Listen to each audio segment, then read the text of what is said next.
Shalom Bacha, que le bon Dieu dans la santé, la joie, la prospérité.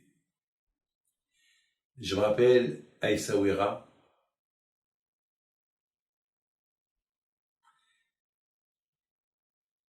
comment on passait pour Purim.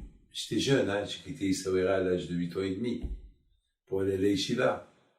Mais je me rappelle, le Melach, c'était une grande rue, et les gens, ils jouaient les cartes, les gens, ils vendent la shbakia et des gâteaux. C'était spécial, ce qu'on n'a jamais vu. Parce que le Melach, c'est une rue où il n'y avait que des juifs. Et bien sûr, nos frères marocains qui habitaient aussi au Melach avec nous, on vivait ensemble, et avec le respect. Et eux aussi, ils apportaient avec eux des choses à vendre. Parce que vous savez, pour Purim, on fait Mishloach Manot, on fait des cadeaux. Et donc, les rues, les trottoirs, il y avait là-bas, ils vendaient de tout, des choses qu'ils savent ce que les Juifs ils peuvent manger. Ils savent ce qui est cachère, ils savent ce qui n'est pas cachère. Donc, jamais j'oublierai ces moments extraordinaires, les Emouna. Dans la rue, les gens ils jouaient les cartes. Une fois dans l'année, tu vois partout, ils jouent les cartes, ils jouent une joie, la joie, il n'y avait pas de déguisement comme qu'il y a aujourd'hui, il n'y avait pas les gens ne se saoulaient pas comme aujourd'hui, mais on sentait Purim, on sentait la joie, on sentait la sincérité de chacun, on sentait que les pauvres, ce jour là-bas, ils vont faire plein d'argent, les gens ils donnent. On appelait ça en arabe le qirada. Qirada, ça veut dire recevoir. Moi aussi, je faisais plein d'argent ce jour là-bas. C'était extraordinaire.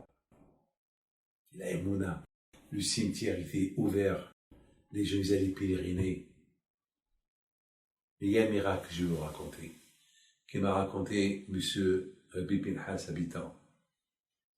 Il me raconte qu'une fois, son père ou son grand-père, j'ai peur de me tromper. Lorsqu'il était jeune, il n'avait pas les moyens.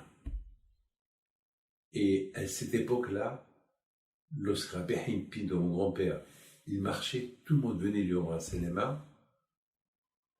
Et c'est Rabbi Haim Pinto qui choisit à qui demander de l'argent pour la tzedaka.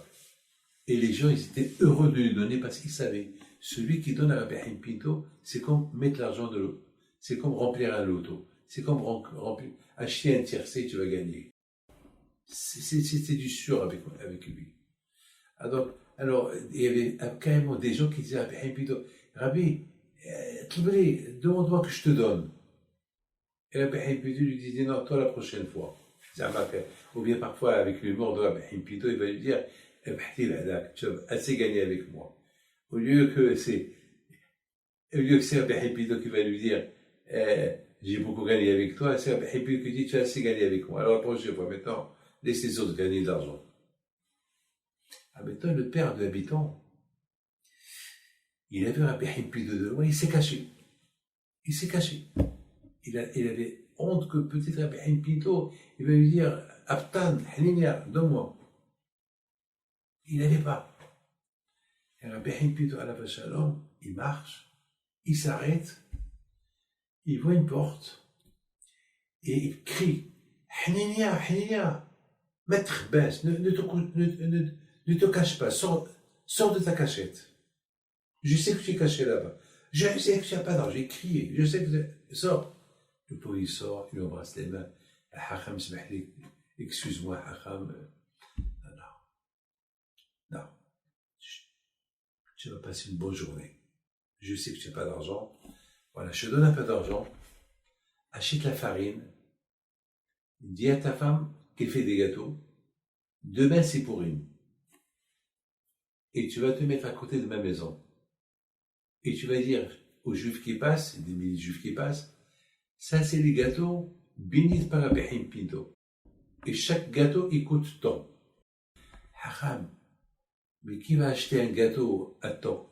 Lorsqu'il sort, ça vient de moi, je suis là pour confirmer. Et il est d'accord. Il va chez sa femme. Il lui prend 10 kilos, 20 kilos, je sais pas, de la farine. Il lui a dit, tu vas apporter des femmes t'aider, tu vas faire des gâteaux. Voilà ce qu'il m'a dit, mais les gâteaux, je sais pas faire des bons gâteaux. Fais des gâteaux. Attention, il faut qu'au moins, pour qu'on fasse un peu d'argent, au moins 200-300 gâteaux.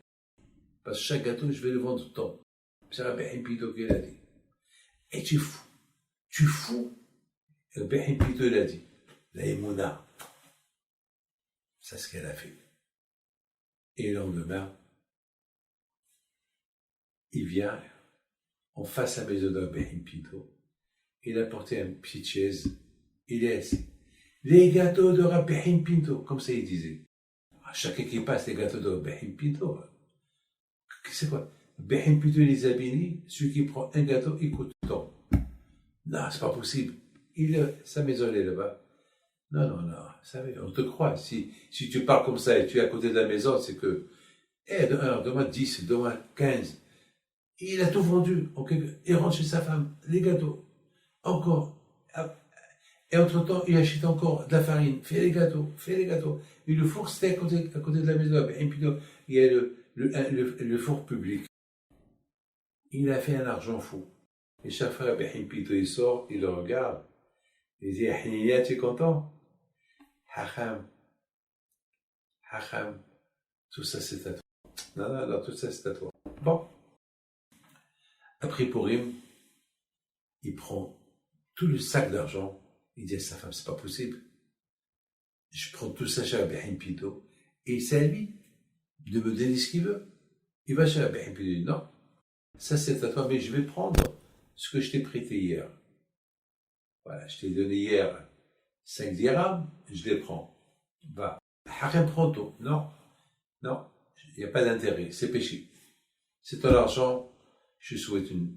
Et tu vas réussir avec ça. Il a réussi grâce à Dieu avec cet argent, il a fait des affaires. Mais il s'est passé quelque chose. Malheureusement, il a perdu le sac d'argent.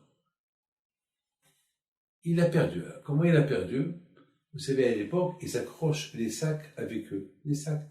Alors, avec une petite ficelle, la ficelle, certainement, elle est tombée, et malheureusement, avec le bruit du mélah, il n'a pas entendu qu'elle est tombée. Le pauvre, il était dans tous ses états, il va chez Rabbi Pito, il commence à pleurer. Rabbi Pito réfléchit, il dit non, c'est l'argent que tu as gagné à la sueur de ton front, va tel et tel endroit, celui qui les a trouvés, lui aussi, il va les oublier là-bas et prend-les. Il lui a donné même l'adresse, où les prendre. Il sait ce qui s'est passé. Le kouah du tzaddik pour rendre un juif heureux à Purim. Que Dieu protège.